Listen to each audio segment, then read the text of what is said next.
Muy buenas tardes, Iglesia Fuente de Vida. Le damos una cordial bienvenida y hoy nos tocó pues estar llevando la palabra y vamos a empezar primeramente orando para que Dios nos enseñe, nos instruya y nos dé esa enseñanza que nos quiere dar en este día. Vamos a preparar nuestros corazones y vamos a empezar. Padre, te damos gracias, Señor, en esta tarde. Gracias por la oportunidad, Señor, que tú nos das de que llevemos tu palabra, Señor, y que podamos, Señor, así como dice tu palabra, que toda la palabra es inspirada por ti, Señor, útil para enseñarnos, para redarguirnos, para instruirnos, Señor, y también para corregirnos, para que al fin de que todo hombre esté preparado para toda buena obra. Y en esta tarde, Señor, que tu palabra, Señor, cambie, transforme, modifique todo lo que tenga que hacer a nuestras vidas. Te lo pedimos en el nombre de Jesús. Amén. Hoy vamos a hablar de un tema de ¿por qué escogí este tema? Porque la semana, hace como 2 semanas o 3 semanas hacia atrás, normalmente mi hermana Carmelita está dándole a las mujeres que lean por capítulos y secciones de toda la Biblia, e incluso no sé si llevan 6 meses o 9 meses, algo así, 8 meses, de que diario, y entre una de ellas me tocó lo que es Primera de Samuel 4. Entonces sí lo habíamos oído así, pero muy superficial, pero ya cuando lo empezamos a estudiar, lo empezamos a ver, vimos que hay unas cosas que todavía nos toca enseñar. Bueno, nos aprendimos de nuevas cosas, lo empezamos a estudiar y junto con ella, yo porque lo oigo cuando ella lo está oyendo junto a la Biblia hablada, y luego después entra a una de comentarios, y así lo estamos escuchando entre los dos, ya sea que ella escucha lo que yo pongo, o yo escucho lo que ella pone, pero todo el día estamos ya sea con la radio cristiana o con cosas del Señor, y eso me impactó porque vamos a ver algunas cosas. Fíjese, en Samuel, 1 Samuel, normalmente esos libros, 1 y 2 Samuel, antes eran unos solos, junto con 1 Reyes, 2 Reyes. Estos dos libros, estos 4 libros eran uno solo y se llamaban el libro de Samuel. Ahora, si nos enfocamos nuevamente, nos partimos como ahora, como está en nuestras Biblias, pues 1 Samuel habla de las vidas de los reyes, 1 y 2 Samuel, y la que es 1 y 2 de Reyes habla de los dos reinos, entonces de los dos divididos, que viene siendo tanto Israel como Judá. Entonces, si nos enfocamos un poquito más a 1 Samuel, antes de que lo escribieran, si ustedes se fijan, antes está Jueces y está Ruth. Y si nos vamos a los versículos, a los últimos versículos, en este caso de Jueces, que es en el 21-25, dice así: en estos días no había rey en Israel, cada uno hacía lo que bien le parecía. Entonces, si nos enfocamos primeramente, antes de entrar a 1 Samuel, no había rey. Entonces, Samuel es el libro donde se pasa de la teocracia a la monarquía. Entonces, donde hay sus primeros reyes, ¿ok? Pero si nos vamos también a Ruth, en el último versículo habla de algo que va muy relacionado con 1 Samuel. Fíjense lo que dice en el último versículo, que viene siendo 4:22. Dice: Obed engendró a Isaí, e Isaí engendró a David. Si vemos estos dos libros, los últimos versículos nos dice que no había rey en Israel y que engendró a David. Entonces, como que es algo que sigue, ¿cómo se llama?, inmediatamente en Samuel. Ahora, Samuel, 1 Samuel, es de los libros que en donde apenas se habla de ciertos personajes. Entre ellos está Samuel, Saúl, David y algunos otros personajes más. Primera de Samuel empieza con los dos jueces, que vienen siendo Elí que era un hombre, pero no era guerrero, sino era un sacerdote. Y después viene Samuel, funciona como un juez, pero es un sacerdote. Y incluso entra en el ámbito profético, ¿no? Incluso se nos dice que de los libros de Samuel comienzan con un resumen de la vida y la obra del profeta Samuel, conocido como el último de los jueces y el primero del orden profético. Samuel es considerado como la figura más grande de la historia de Israel entre Moisés y David. Entonces vemos que sobresale lo que es Samuel en este libro.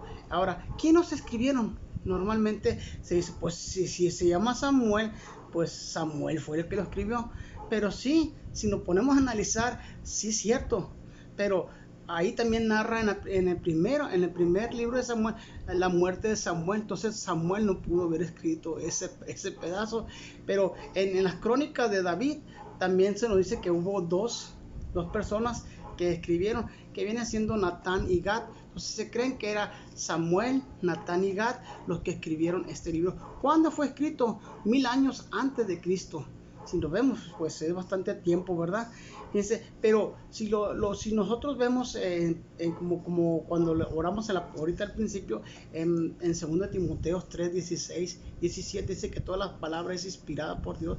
Pues vemos que el que inspiró todo eso realmente es el Espíritu Santo. Es la persona que más está en todo lo que es desde Génesis hasta Apocalipsis, pues quien fue el que inspiró y quien dio esa inspiración, ¿verdad? Pero si ustedes nos yo me quiero enfocar en 1 Samuel 4 y vamos a ver algo que pasó ahí, que se llama el arca del pacto, ¿verdad? El arca de Dios es tomada. Entonces vamos a empezar, pero vamos a empezar con algo diferente. Dice, el problema con nuestro Dios es que Él es invisible y nuestra carne se aferra a algo que para poderlo tentar o tangible. Y como es invisible, siempre la carne trata de hacer algo tangible, algo que yo pueda tocar, que yo pueda estar como interactuando físicamente con él. Pero si realmente pensamos, Dios dice que donde están 2 o 3, Él está presente. Pero esto es a través de la fe, no es a través de lo que si lo vemos o si no lo vemos, como dice Tomás, hasta verlo, no creerlo muchas veces. Y cuando Dios dice, más bienaventurado aquel que cree, ¿verdad? Entonces así es como Dios actúa con nosotros. Pero el problema también viene siendo también cuando nosotros cuando queremos hacer algo tangible, también es cuando nosotros creamos lo que es ídolos. ¿Por qué? Porque nosotros queremos con una figura englobar a todo lo que es la naturaleza de Dios, pero no podemos englobarla en una sola imagen. Si nosotros, por ejemplo, hagamos una figura que casi siempre el león, entonces el león de la tribu de Judá, y vemos que es el que nos protege y todo, pero no nomás es eso, sino también él es un cordero. Entonces si nosotros queremos englobarlo en una figura, nosotros no podemos hacer toda la naturaleza, la plenitud de la naturaleza de Dios. No alcanza a contemplarse o a fusionarse en una sola figura. Por eso que nosotros no podemos, por eso cuando dijo Dios, no te harás imagen ni semejanza de él.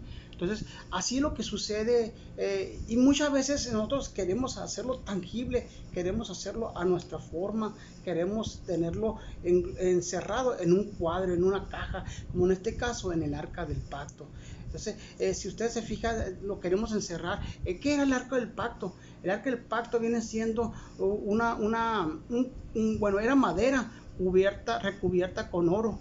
En ella pues se encontraba lo que era las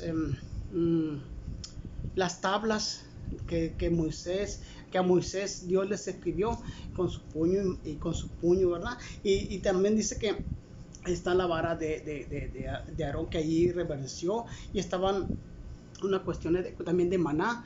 Entonces nosotros queremos encajonar a Dios y siempre tenerlo así, y ese es el detalle, que muchas veces incluso el pueblo de Dios también lo hace.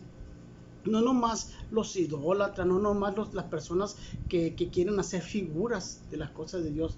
Dice, si nos enfocamos, vamos a leerlo de una vez y voy a empezar a leer lo que es 1 Samuel 4 y dice así: los filisteos capturan el arca. Entonces, ¿quiénes eran estos filisteos? Los filisteos normalmente eran gente guerrera que viene de la isla de Creta y vinieron a las costas de lo que es al lado de Jerusalén, y esas costas ellos abarcaron todo eso. Estos hombres eran los primeros metalúrgicos, pues ellos fueron los primeros que usaban lo que era el hierro y todas esas cosas. Entonces en cuestiones iban tan muy avanzados para las cuestiones de guerra, eran los más avanzados. Entonces contra esos pelearon los israelitas. Normalmente estos fueron vencidos hasta que salió David más adelante, ¿no? Pero antes de eso, fíjense, se cree que hubo una 2000 años atrás de Cristo, también tuvieron estos una, ¿cómo se llama? Oleada, bueno, vinieron y también pelearon junto con el tiempo de los jueces también, cuando Sansón derrotó y tumbó aquellos pilares, eran contra los filisteos. Entonces viene siendo estos mismos personajes. Estos se creen que vienen de Grecia. Entonces vinieron primeramente desde allá hasta la isla de Creta, y de Creta se pasaron en 2 oleadas, en 2 temporadas, más o menos de 1000 años, y eso fue lo que pasó, ¿no? Entonces en esta vez, la segunda vez, ellos tuvieron un encuentro contra estos, pero vamos a verlo, ¿ok? Dice en 1 Samuel 4:1, dice así: y Samuel habló a todo Israel. Aquí está hablando Samuel de parte de Dios, pero dice: por aquel tiempo salió Israel a encontrar en batalla a los filisteos, y acampó junto a Ebenezer, y los filisteos acamparon en Efer. Y los filisteos presentaron la batalla a Israel, dice, trabándose o entablándose o comenzando la guerra entre el combate, y Israel fue vencido delante de los filisteos, los cuales hirieron en la batalla en el campo como a 4000 hombres. Entonces estamos hablando aquí que primeramente Samuel hablaba al pueblo, pero estos israelitas no consultaron con Samuel. Era un jovencito apenas entrando a lo que es la profecía, apenas entrando como juez, y era un jovencito. Entonces ellos, dice, Samuel habló a Israel, pero no está diciendo que habló y consultaron a Samuel para ir a la guerra, sino que ellos se encontraron en batalla y perdieron, y dice que fueron heridos 4000 hombres, 4000. Entonces, ¿qué fue lo que pasó? Que cuando dice en el 3, dice: cuando volvió el pueblo al campamento, los ancianos de Israel dijeron: ¿por qué no has herido hoy Jehová delante de los filisteos?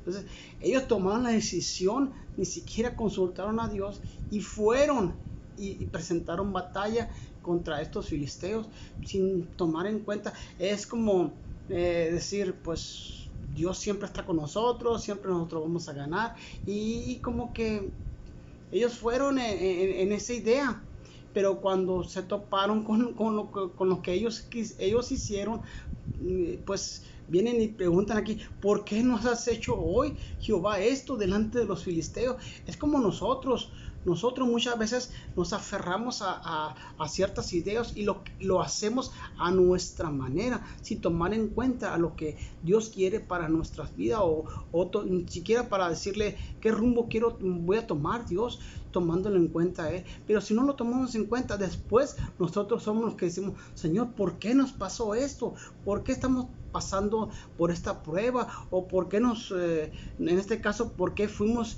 derrotados? Entonces así somos todos nosotros.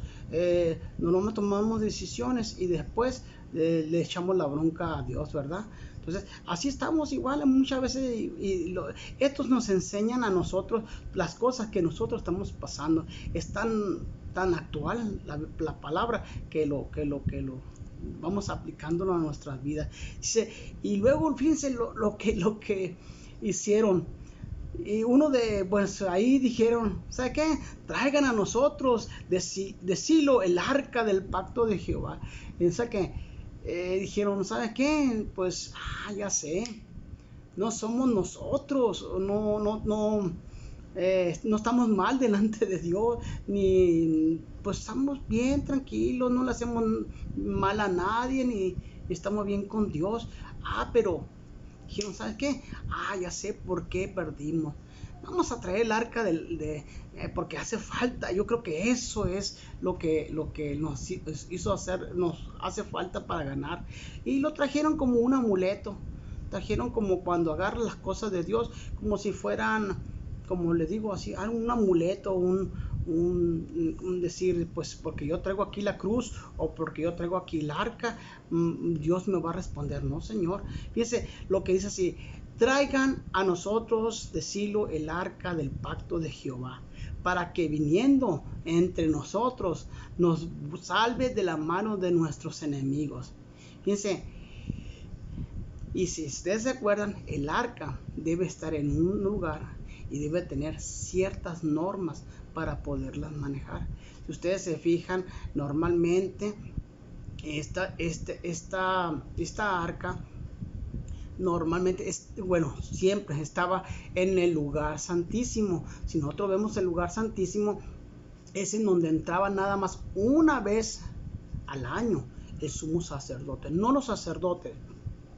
El sumo sacerdote entraba una vez al año para expiar los pecados del pueblo y de él mismo. Fíjense, y rociaba la sangre sobre ese arca. Normalmente ahí se presentaba la presencia de Dios.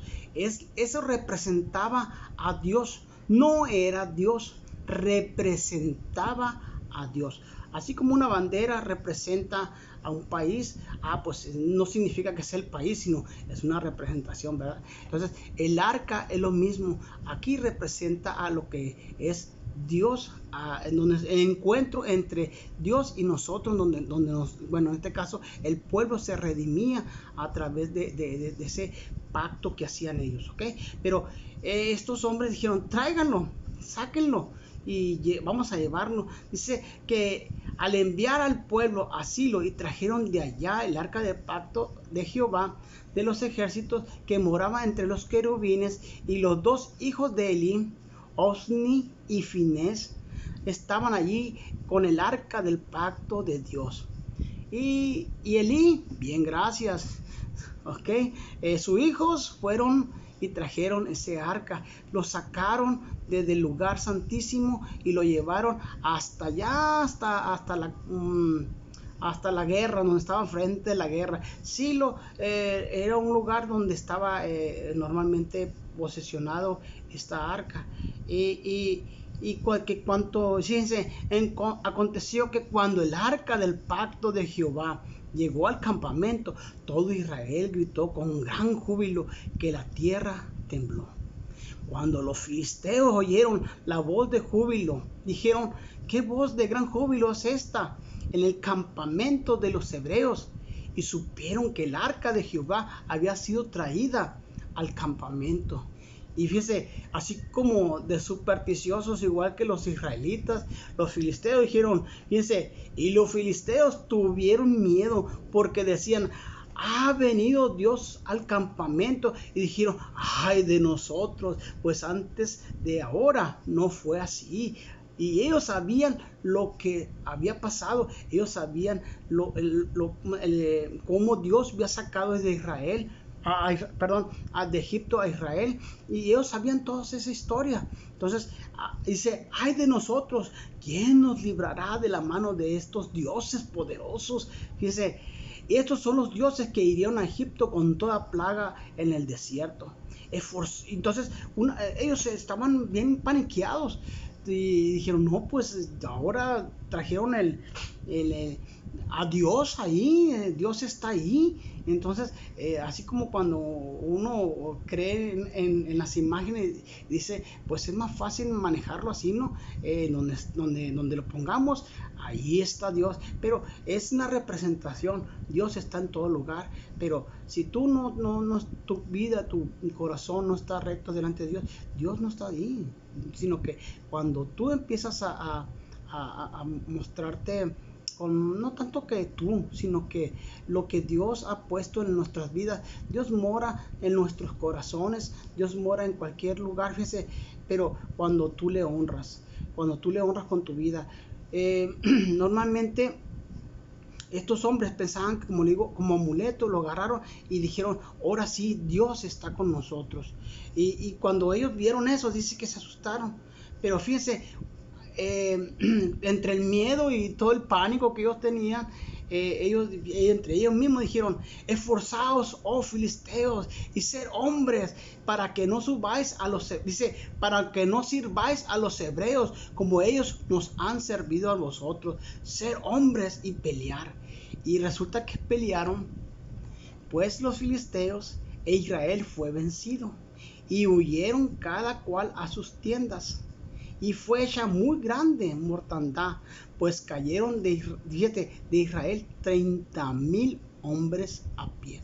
O sea que fue peor traer la arca mejor. Dijeron, ¿sabe qué?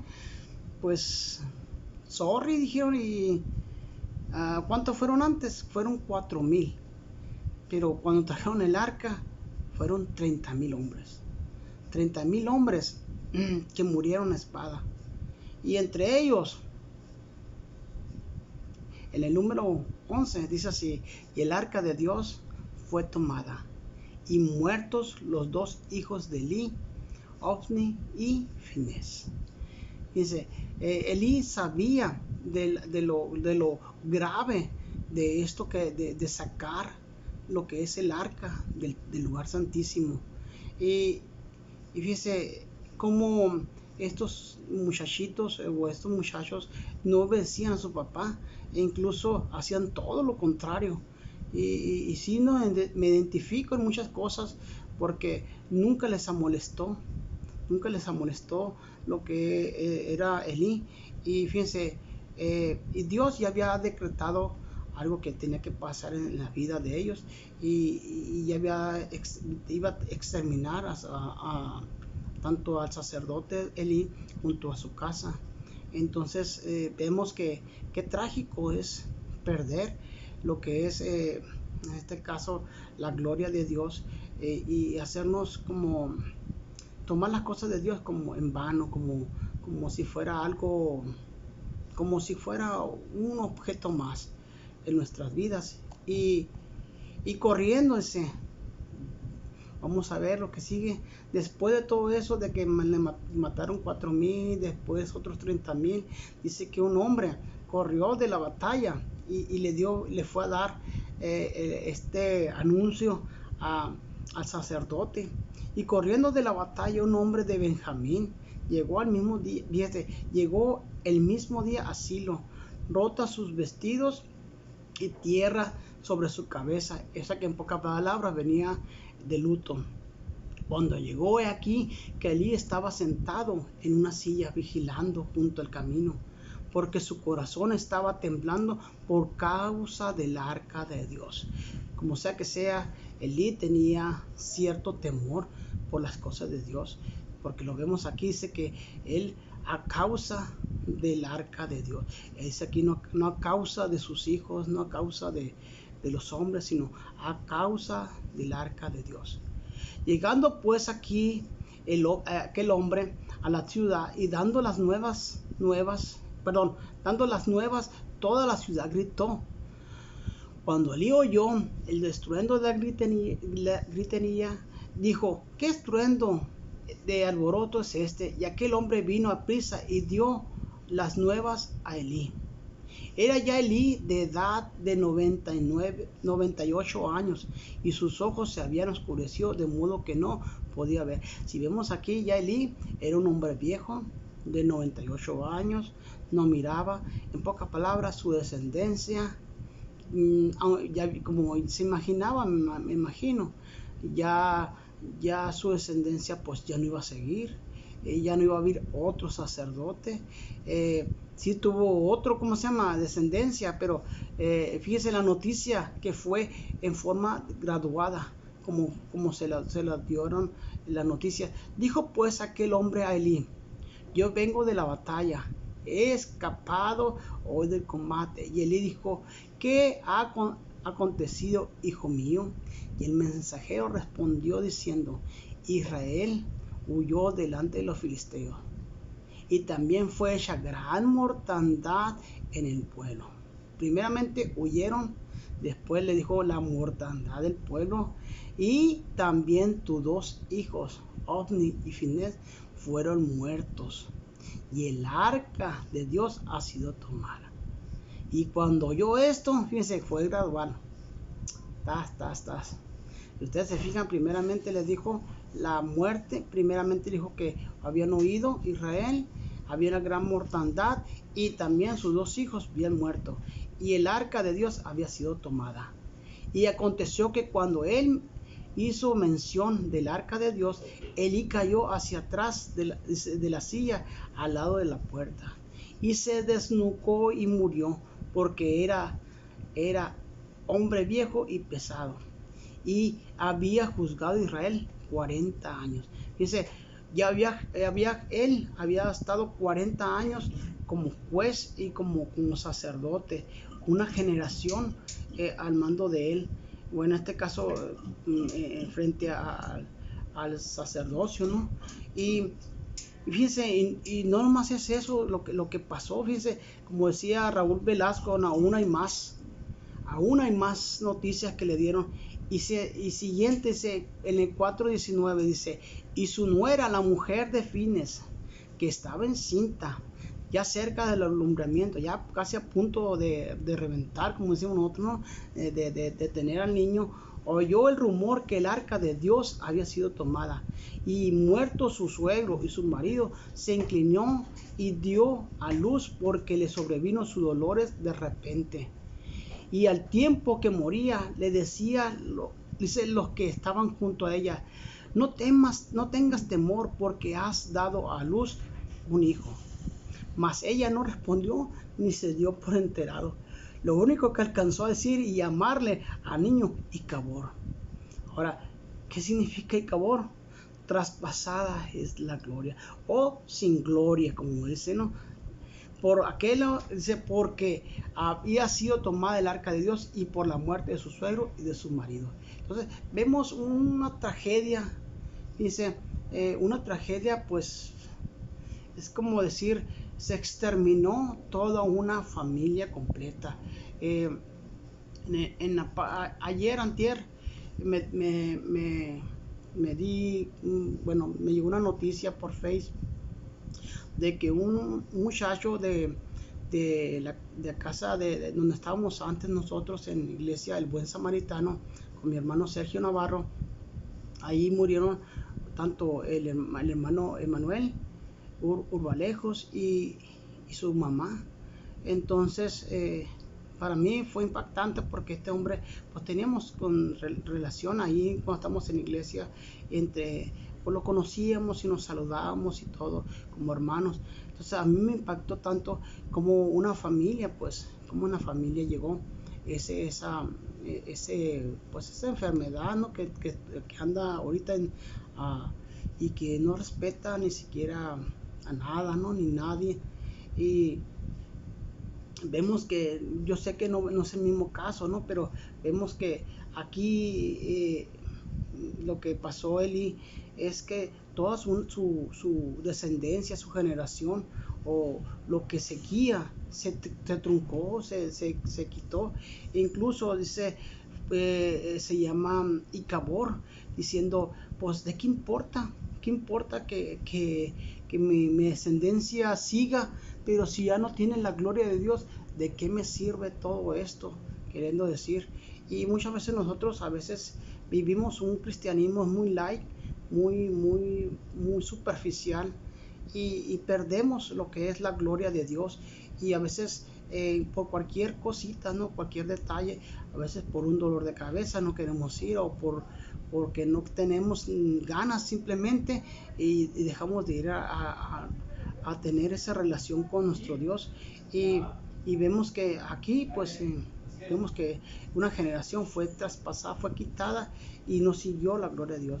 Yo les invito a que busquemos a cada momento que podamos, a cada reunión que se nos indique, que podamos estar en la mejor disposición para buscar lo que es la gloria de Dios. Este es el mensaje y Dios me los bendiga.